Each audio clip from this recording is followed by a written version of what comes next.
Well, my involvement with Elim really started in 1956. My involvement started because a guy came through the barracks on Mother's Day selling Bibles, and I was laying on the bed reading a newspaper, and he came by me. He said, "Boy, have you got your mom a gift for Mother's Day?" And I said, "No, didn't even know it was Mother's Day." He said, "Well, it is." He said, "You need the Bible." So I looked, and he had a big old family Bible with him, so I bought that Bible and sent it to my mom for Mother's Day. And the impact that had on our family was my dad was an alcoholic. My mom was threatening suicide. And nobody in our family was a Christian. We never went to church. We never were involved in church. When I sent that Bible to my mom, when she got the Bible, she said, "Well, David's going to ask me if I read that Bible, and I don't want to tell him a lie, so I'm going to read one verse." And she said she took her Bible and just flipped it opened up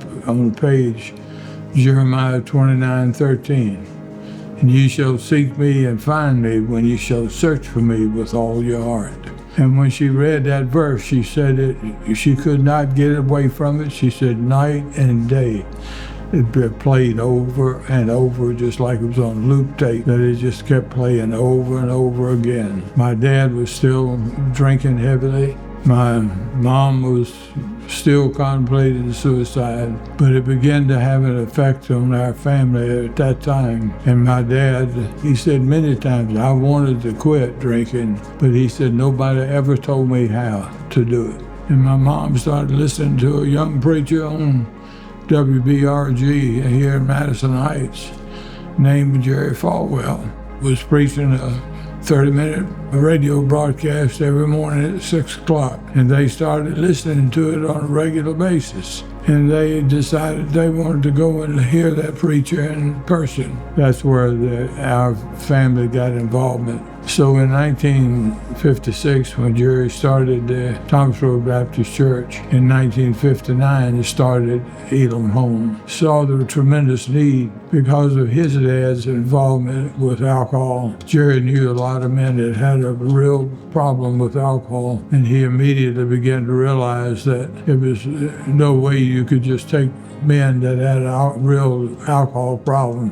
These men need more than just a place where they can hang out. They need some structure. So he began to develop the program. That's the biblical name, Exodus 14:27. And the children of Israel, when they came out of Egypt across the Red Sea, the first oasis they came to in that desert was a place called Elim. There were 12 wells of water, 70 palm trees. And there they encamped by the water. And of course, the water being the Word of God, that's where Dr. Falwell liked that idea that camp by the Word, by the water. And so he gave it that name. Then the oasis, that's the comfort that this kind of ministry brings, a place where they could rest and shade and have water and have their needs met. That was the idea that he had when he chose that as the name of Elim.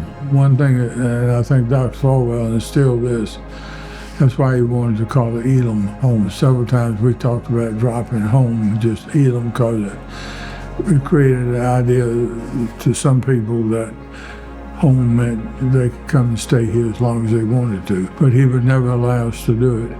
He said, no, he said, I want to maintain home, because he said, I want the guys to feel like for that 60 days they are at home. It's a place where they can have security, safety at nighttime. Nobody's going to be harassing them. Nobody's going to be trying to push drugs or booze on them or whatever, prostitution and stuff, all that goes on, that they wouldn't have to face that. So it gave them a feeling of safety and security in dealing with the issues of life.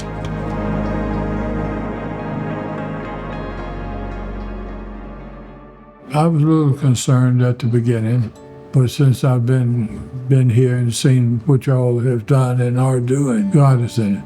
That's all I can tell you. God is in it.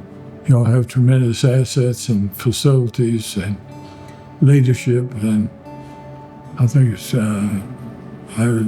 exciting days ahead, especially knowing that this facility, pretty much my mom and dad were really like missionaries, because when Elim was first built out here, if it got a day of rain, they couldn't get back out of here because muddy road. You get stuck going up that hill on the other side. But to know that what the beginnings of it were and how our family was touched by it and by the Word of God, and especially to think that all of us started. I said, look at that Bible in the living room on the table. Think that 10-pound Bible started all of this. I drive by and look out and remember and think about all the hard work that Roy and the guys at Elim have put in here, and to think of what this place looked like back in the 70s and what it looks like today. Very pleasant. Just touches the world. When I look at what Liberty Mountain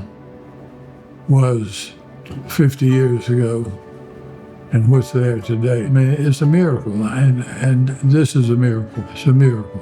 The thing that touches me, of course, it's always good to know the guys who commit themselves to the Lord and what they really are doing that went through this program. But when I visit in the hospitals now, so I still see a lot of the older church members. The number of families that I talk to that say, man, you'll never know what Elim Home has done for this person, that person.